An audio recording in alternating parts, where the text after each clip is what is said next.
한국 하면 떠오르는 장면이 있나요?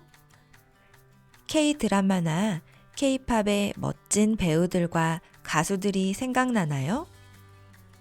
한국의 인천공항에 내려서 서울로 향하는 버스를 탔다고 상상해 볼게요.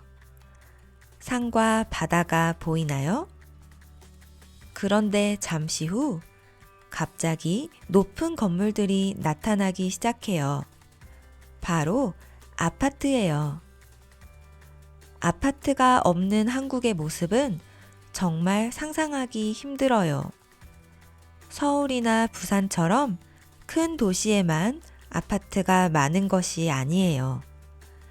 한국의 작은 도시에서도 높은 층의 아파트를 찾는 것은 어렵지 않아요.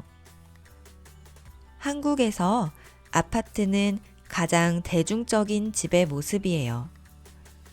한국에서는 아파트를 밝고 편안하고 편리한 생활 공간이라고 생각해요.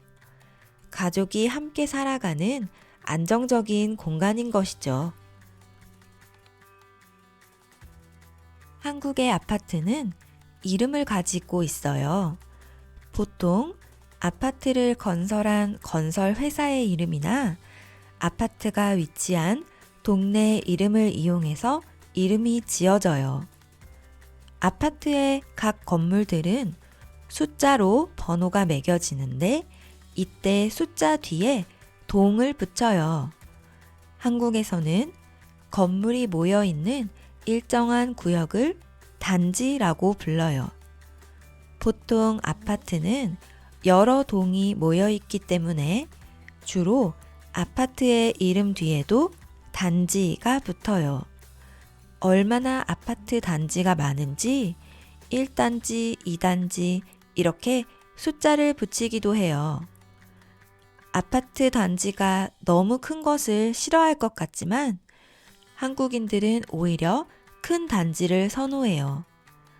세대 수가 많으면 근처에 학교나 공공시설들이 모이기 때문에 생활 환경이 좋아진다고 생각해요. 이렇게 한국의 아파트는 현대적인 시설과 편리한 생활 환경을 제공하기 때문에 한국인들은 아파트를 좋아해요.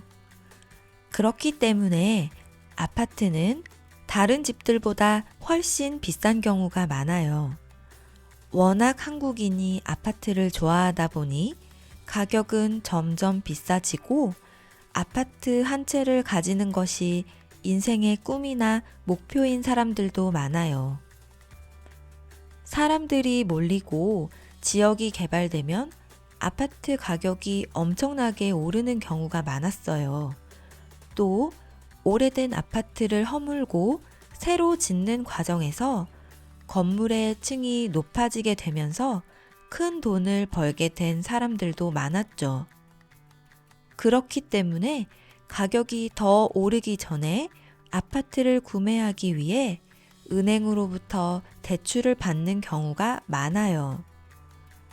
엄청난 이자를 감수하더라도 아파트 가격이 오르게 되면 더 많은 돈을 벌 수 있다는 기대를 해요.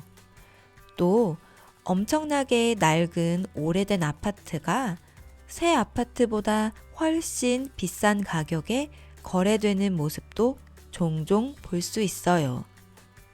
일종의 투자인 셈이죠. 많은 한국 사람들이 아파트를 구매하기 위해 많은 대출을 가지고 있다 보니 이자에 많은 비용을 지출하는 경우가 많아요. 그래서 실제로 생활하는 데 들어가는 여러 가지 비용을 아껴야 하는 상황이 발생하곤 해요.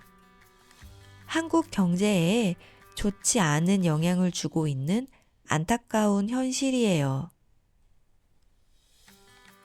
아마도 한국인의 아파트 사랑은 쉽게 끝날 것 같지 않아요. 지금도 한국의 이곳 저곳에서 끊임없이 아파트를 짓고 있어요. 30층을 훌쩍 넘기는 고층 아파트들도 점점 늘어나고 있어요.